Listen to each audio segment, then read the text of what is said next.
Je ne sais pas qui va entendre ce que je vais dire là, mais je pense que quelqu'un a besoin d'entendre ce que je vais dire dans cette vidéo. Reste attentif jusqu'à la fin. Ivano, depuis un moment, on n'arrive plus à comprendre ce que tu dis. On a l'impression que tu as rétrogradé, que tu dis maintenant des choses contre l'Église. Dans cette vidéo, j'aimerais répondre à certaines de ces préoccupations avec 3 approches différentes. La première approche, c'est celle de la prise de conscience. Vous savez, dans nos églises, de façon générale, on nous fait toujours croire que le plus important, c'est aller au ciel et que tout ce qui se passe dans ce monde, en fait, n'est pas important. Et du coup, on a tendance à se déconnecter complètement de la réalité pour entrer dans un logiciel qui consiste à dire le plus important pour moi, c'est aller au ciel, le plus important pour moi, c'est la recherche du salut. Et donc, on banalise le développement. La première fois que j'ai pris conscience de ça et de la gravité de ce que ça représentait pour mon avenir, c'est lorsque j'ai commencé à côtoyer des frères blancs. Je ne parle pas des gens qui sont venus en Europe et qui ont appris à vivre en Europe étant les Africains. Non, je parle vraiment des frères chrétiens, mais qui sont blancs. Je me suis rendu compte que, en fait, la chrétienté qui est associée à la pauvreté, c'est un concept qu'on a enseigné aux Africains seulement. Et que les Africains se battent pour pouvoir vivre dans une condition difficile, sous prétexte que ce n'est que dans la difficulté et dans la pauvreté qu'on peut servir Dieu correctement. Mais laissez-moi vous dire qu'il y a des chrétiens qui ne connaissent pas c'est quoi manquer à manger et à boire. Il y a des chrétiens qui ne connaissent pas c'est quoi ne pas avoir de l'argent. Parce que ils travaillent, ils se valorisent, ils ont des activités qu'ils font en dehors d'être chrétiens.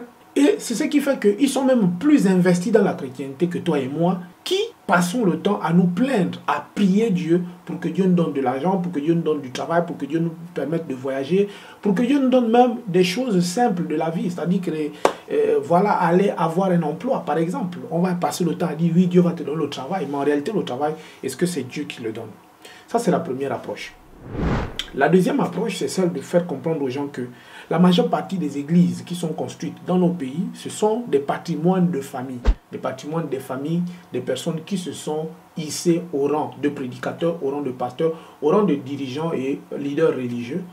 Et qui finalement, lorsque ces personnes-là partent, il n'y a pas une organisation qui est mise en place pour dire qu'on va prendre le plus pertinent, le plus percutant. Non.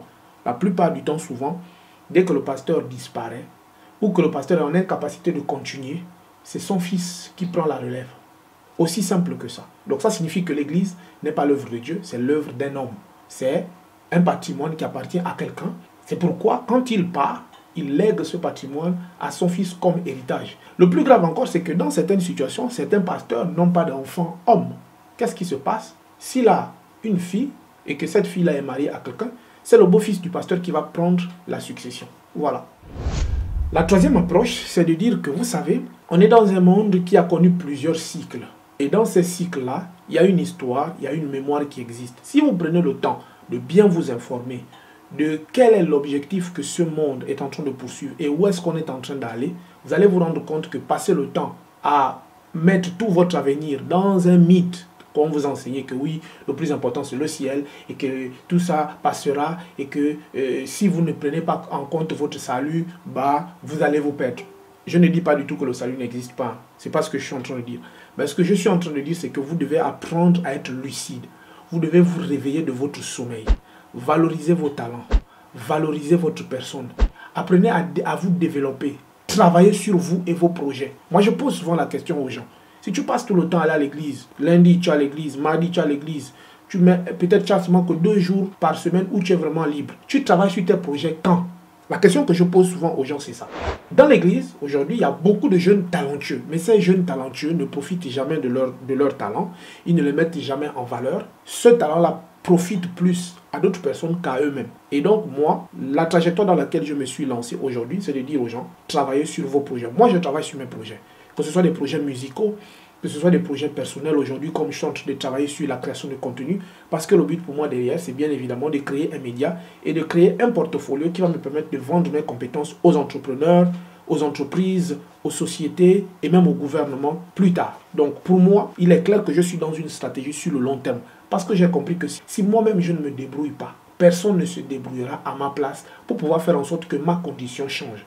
Et depuis que je suis, quand j'ai pris conscience que je ne suis ni un héritier, ni un enfant de riche, j'ai commencé à prendre conscience qu'il faut travailler pour son avenir. Désormais, ne vous posez plus la question. Parce que moi, ce qui me révolte, c'est ça. Et cette révolte a commencé depuis 2019, quand j'ai commencé à voir certaines choses se faire dans l'église qui étaient complètement contraires à la parole de Dieu. Frère, je n'ai pas hésité. Je me suis rendu compte que, mais attendez, donc quoi? Donc c'est nous qui sommes appelés à accompagner les autres? Non, j'ai dit non, s'il vous plaît. Je ne suis pas venu, je ne suis pas né pour accompagner quelqu'un. Je ne suis pas venu dans le monde pour accompagner quelqu'un. Dieu ne peut pas me créer pour être un être secondaire. C'est pas possible. À partir du moment où j'ai pris conscience de ça, je me suis mis de côté. Même si tu es mon ami, même si tu es mon père, même si tu es ma mère, à partir du moment où tu veux m'asservir et tu veux faire de moi ton esclave, je me rébelle contre toi. C'est simple.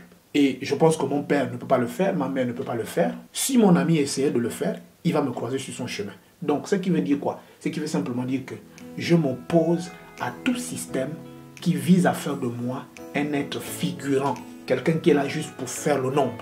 Quelqu'un qui est là juste pour accompagner. Non, je suis un des protagonistes principaux. Et c'est la même chose pour toi. C'est pas que moi, c'est toi aussi. Donc, arrête de devenir la marionnette. Le personnage qu'on trimballe, qu'on traîne à gauche, à droite. Non.